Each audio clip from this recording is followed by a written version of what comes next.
Good afternoon, everyone. It's lovely to have you with us. Thank you for joining us, and my name is Judith Pucci. I am a Tribute Center walking tour guide, and I am here so that I can help you today hear two extremely interesting stories about September 11th. And as you will soon realize, these stories go beyond the historic events of that day. Instead, they explore the personal costs of the attacks and what it did to people's lives. So let me introduce you to your two speakers. They are Hector Ramirez and, on the far end, Joe Connor. Joe currently works for an investment firm in Midtown Manhattan, but on September 11th, he worked down here near the Trade Center for J.P. Morgan Chase.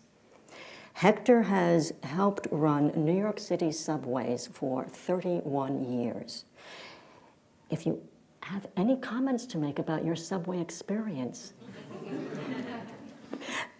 do you appreciate my doing that? In addition to working below ground in the subways, Hector also trained as a peer counselor, and he worked with other transit workers after the attacks through the Critical Incident Stress Debriefing Program. But we're going to begin first with Joe, so I'm going to briefly set the scene for you.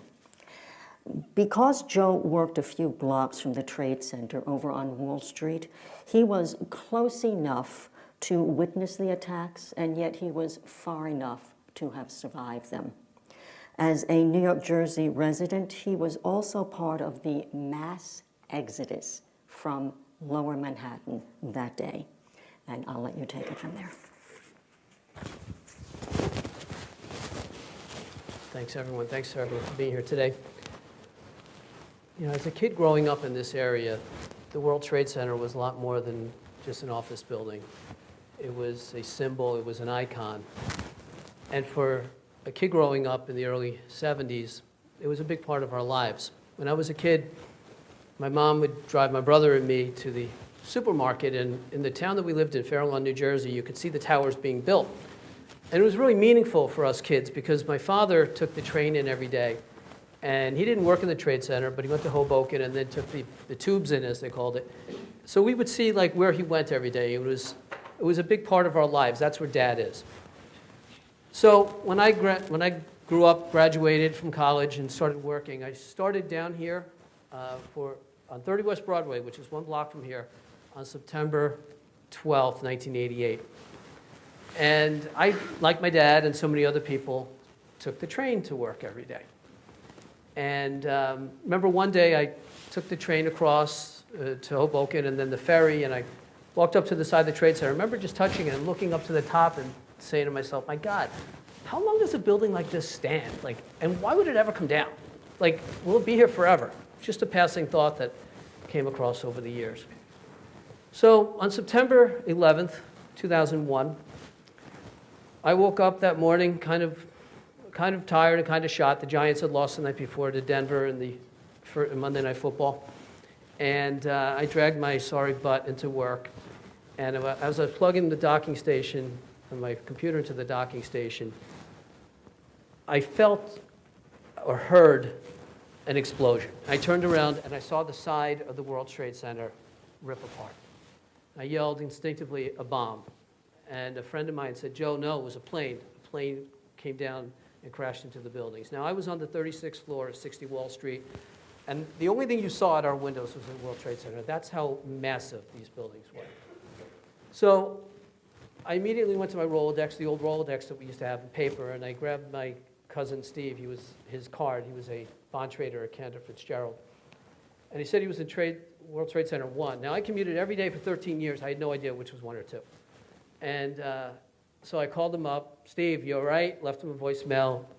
But I didn't know at the time, but he was just above where the plane had hit. I then called home. My wife was bringing my daughter to school for the first day ever pre-K. My son was a couple years older. They weren't home. I left them a message. And then as I looked back and I saw the fire rip through the buildings, I saw these papers fluttering in the wind. And I thought of all those people who work in the buildings, or the building, the North Tower, who thought these papers were the most important things maybe in their lives at the time. And I looked at the papers on my own desk and I thought the same thing. Now, I had no idea what was going to happen next or that the buildings would collapse. But I did know that a lot of people were going to be dead. And the things that they thought were so important, like I had thought was so important, were meaningless. So at about 9 o'clock, I called my brother. I had left him in the trade center that morning in the mall. And I finally got him on the phone. And as I was talking to him, the South Tower exploded in my face. And I said, Tom, it's a bomb. He said, fine, Joe, I said, Tom, it's a terrorist attack. He said, let's get out of here. I'll meet you at Wendy's on Water Street. I said, all right, well, I'm leaving. You see, I didn't want to be murdered that day like my father had. A generation before, my father was murdered by terrorists at Francis Tavern, only a couple of blocks from the World Trade Center and from where I was standing that day at 60 Wall Street. And it was his godson, Steve Schlag, who was at Cantor Fitzgerald. And I knew that I didn't want to leave my kids, my young kids, without a dad like Steve had that day himself. So I left the office, other people stayed, and when I got down to the street, I realized I didn't know where the hell Wendy's was. So I found someone on the street, and then it was in the right direction. I met my brother and a woman who I worked with who was standing by herself. And we ran under the Brooklyn Bridge as there was nothing but fire and pouring out of the tops of the Trade Center. We ran under the bridge because we knew that from the Blind Sheik conspiracy that was a target of terror. That could be another target of terrorism. We went to St. Patrick's Church and we said a prayer. And the woman who was with us was Jewish, but that didn't matter. It was time to pray. And when we got out of the church, we had heard the buildings collapsed. And we didn't understand even what that meant. Honestly, it didn't register. We made our way up to the Angelica Theater, and people were pouring in, filled with soot. And finally got my wife on the phone and told her we were okay. We eventually got to the West Side Highway. I got home that day, and I got to the train station, and I looked at the cars that were next to mine and couldn't believe how many of my friends weren't going to be home that night or ever. So I got to my house and hugged my wife. My kids were napping, but then it was the hard part of the day. It was time to go to Steve's house, and it was time to face his family, his mother, his father, his wife, his kids, and his sisters. So my brother and I drove up to Franklin Lakes, where my cousin Steve lived. And there were tons of people milling around, and I saw my uncle there with hope in his eyes. But there was none. I mean, if you were in the city that day, you knew that there was nothing. There was no chance that anyone could have escaped. So seeing him go through that, and going through it first with my father, and then with his own son, was one of the most difficult things I've ever seen in my life. I drove Steve's car home from the train that day, from Radburn train station, the same station that my father had parked in a generation before. And Steve was a lot taller than me, as you could probably guess. And I got in his car, and I was kind of leaning back. I wouldn't touch his seat, and I wouldn't change the radio station. It was News Radio 88. And George Bush was talking about you're either with us or against us in that speech. So we knew at that point I knew at that point that it was not only, I was going to be fighting another battle. I mean, I had been fighting against the terrorists that killed my dad. They were released in 1999 by the Clintons. And now I would be fighting another battle against the terrorists here, and that brought me to Guantanamo Bay last month. But it's a lifelong event for us, for those people who are here. And the one thing before I go is I want you to think about is that you can look at all the statistics, the 110-story building, 2,749 people killed here. But each of those people had a life, and each of those people had a story. And when you look at this magnificent museum and the enormity of it, it gives you the scope of the enormity of the event. But also this museum is terrific at putting each of those stories in place too. Because we weep for the stories and the people, not for the buildings. And I think that's the most important thing to understand when you come to a place like this. I'd throw the statistics out the window and just think about each of those people who left wives, husbands, brothers, sisters, kids, parents. That's what the enormity of this event was. And that's something I think we'll always, will always carry with us. Thank you.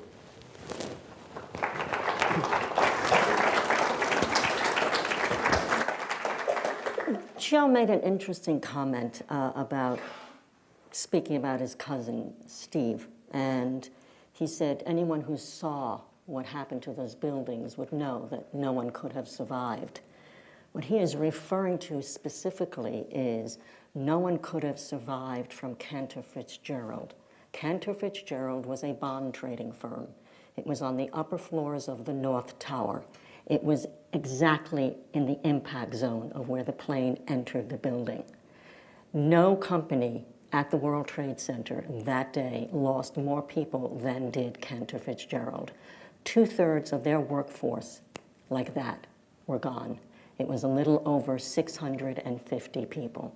So anyone who knew where the plane hit and that it was Cantor Fitzgerald, they were the ones who would know that no one had survived.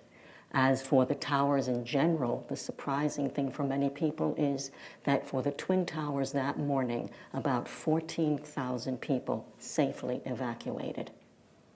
So the difference was above impact and below impact. Many people sufficiently below impact had a good to decent to excellent chance of getting out alive. Everyone at or above impact, like Joe's cousin, simply had no hope whatsoever. Now, Joe was one of millions of people in the city that day who had used the subway.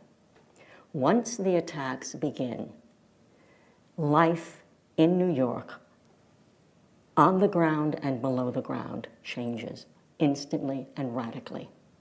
Hector's world was below ground. So Hector did what was necessary to be of help to people that he could actually reach out to and help that day in the subways.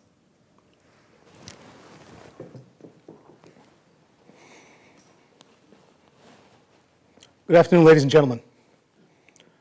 On September 11th, I, along with conductor Joseph Murray, made the 812 R train out of 95th Street, Brooklyn. That's where we started our run. While we were in the Montague Street Tube, that's the tunnel, subway tunnel that connects downtown Brooklyn to downtown Manhattan, I heard the R train ahead of me calling on the radio for everyone to clear the air. It's rare, so it definitely got my attention.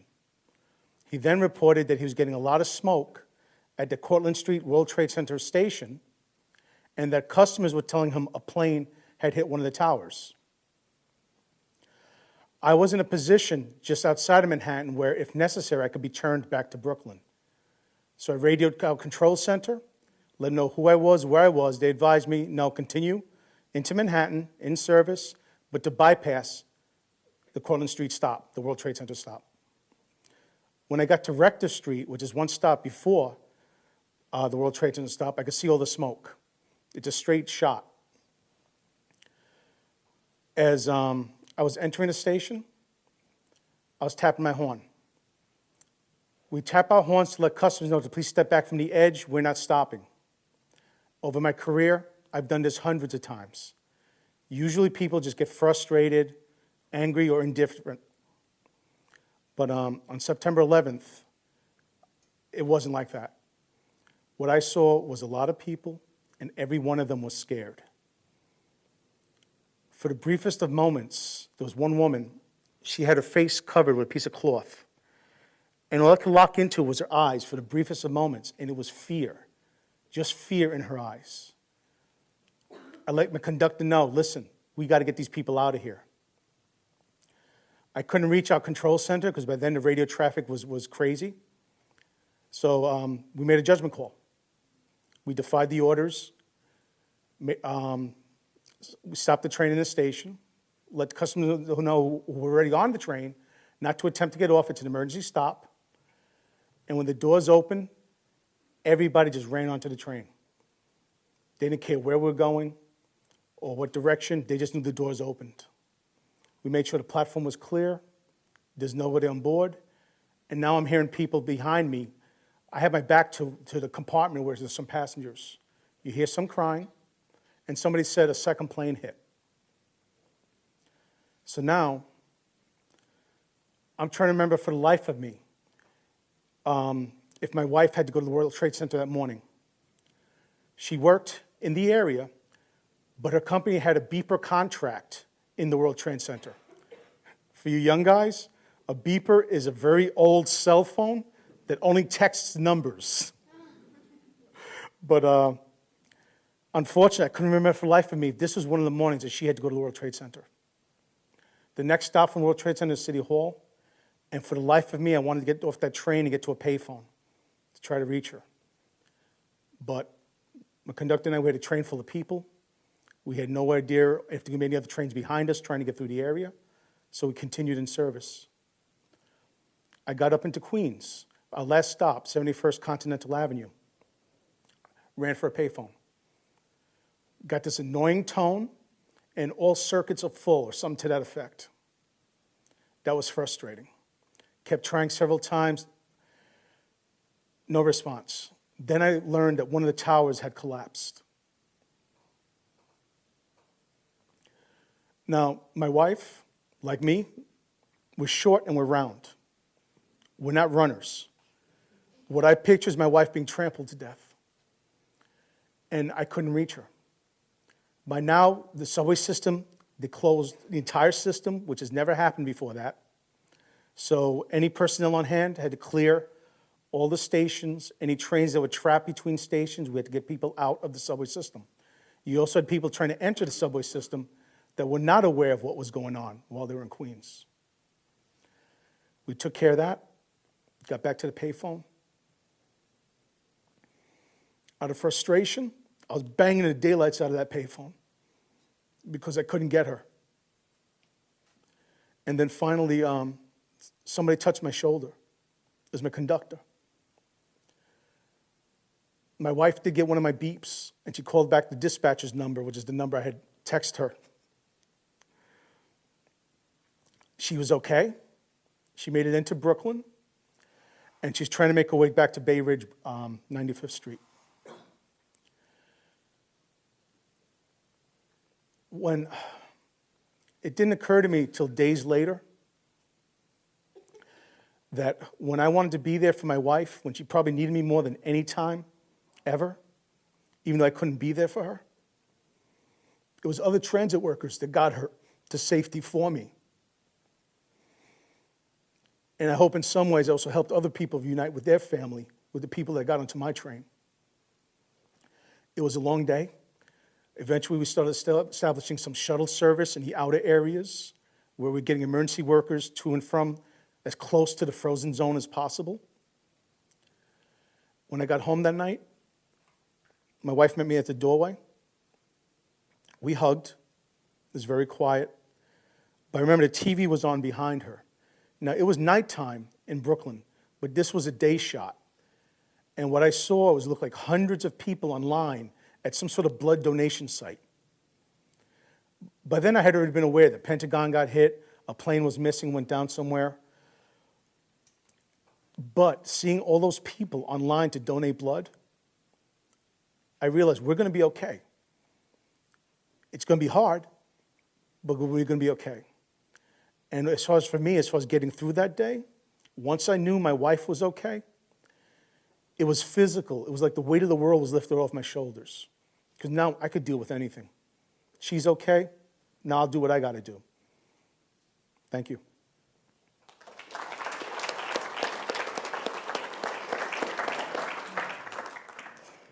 3,000 transit workers were here at the Trade Center in the days and weeks after the attacks. They helped to evacuate Lower Manhattan. They searched for the dead, and they assisted with the removal of 1.8 million tons of debris. That was what the World Trade Center was after the attacks.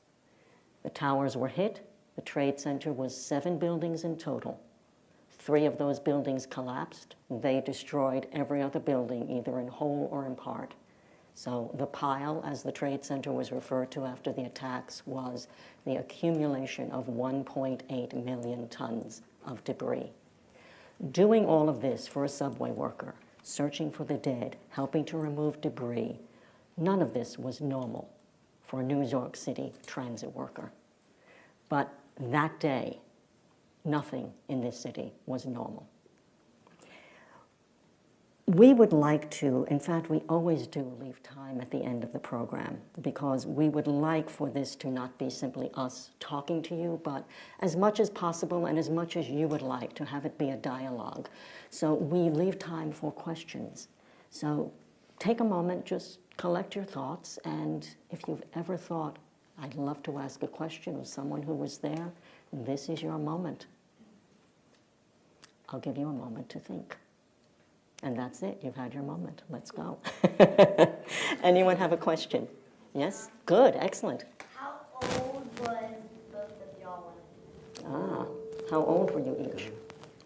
I was 35. I was about 48. No, younger. Younger? Okay. How old are you now? 12.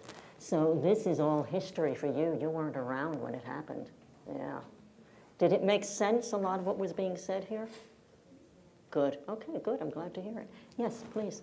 Joe, you referred to the phone being told by terrorists at Francis Tavern. Yeah. Is that the 1983 attack?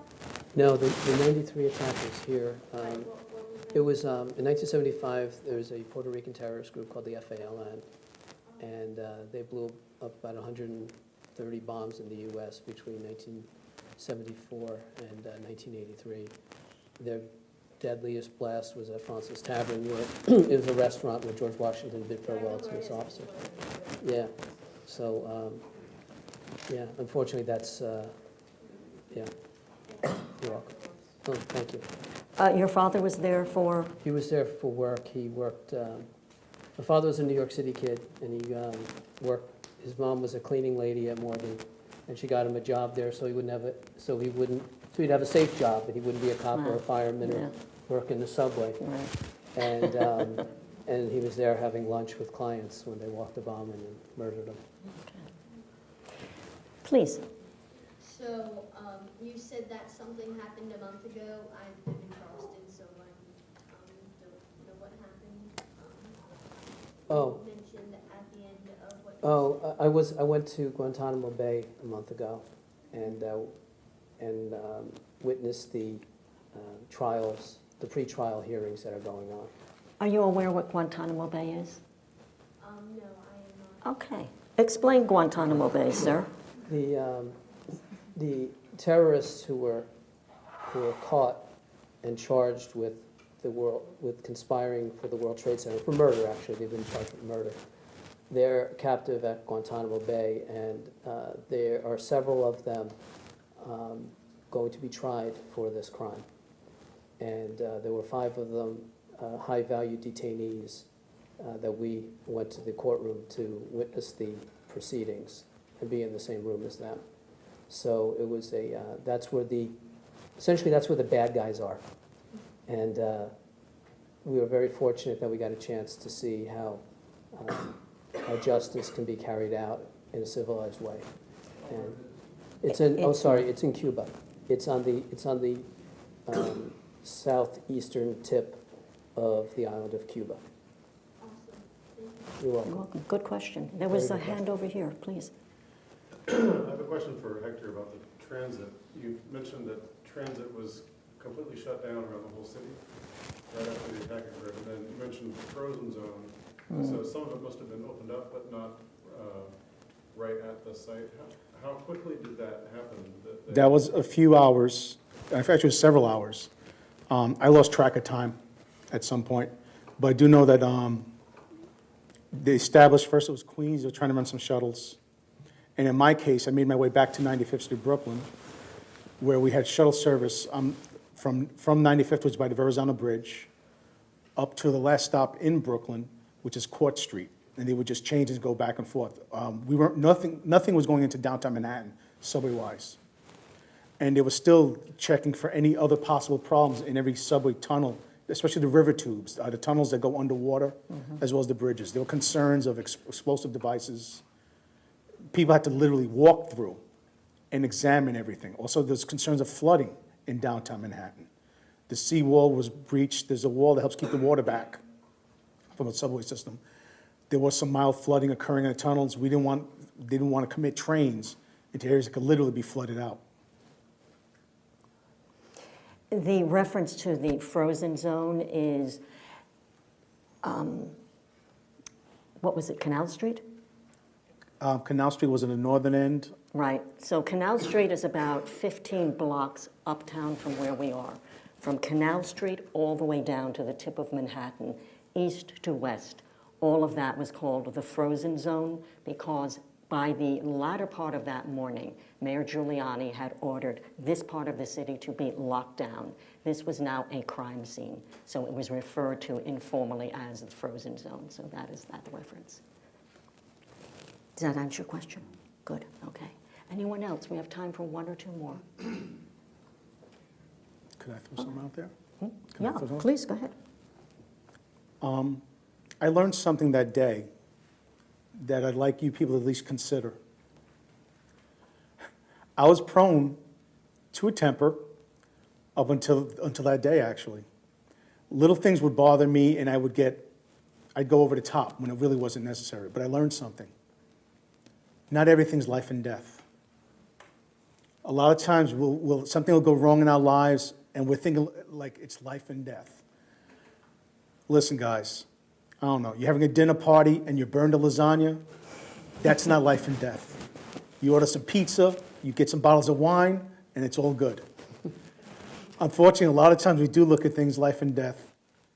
It's not. The important thing is your family, your friends, and your health. So I'm not preaching to you guys, but just really consider when something's really bothering you, you have to sort of prioritize how serious is this really. If somebody cuts you off, so well, let them go. There's no reason to chase them. Just, your life is probably better than theirs anyway, so enjoy it. And let them have their miserable life. Puts things in perspective. Well said. Yeah. Well, I want to thank both of you for doing this, and I would like to thank all of you as well. Not only because you actually chose to spend some of your time here at the museum today with us, and that is much appreciated. But what you don't realize, because there's really no way you could, is that you are essential to our storytelling. It is with you that we take a piece of what was a brutal and obscene day. And by doing what we have just done together, by sharing it, we make from that a life-affirming experience. So for that, we truly, genuinely thank you. If you should think of any more questions, these two men, right outside that exit door, they'll be happy to talk with you. So thank you.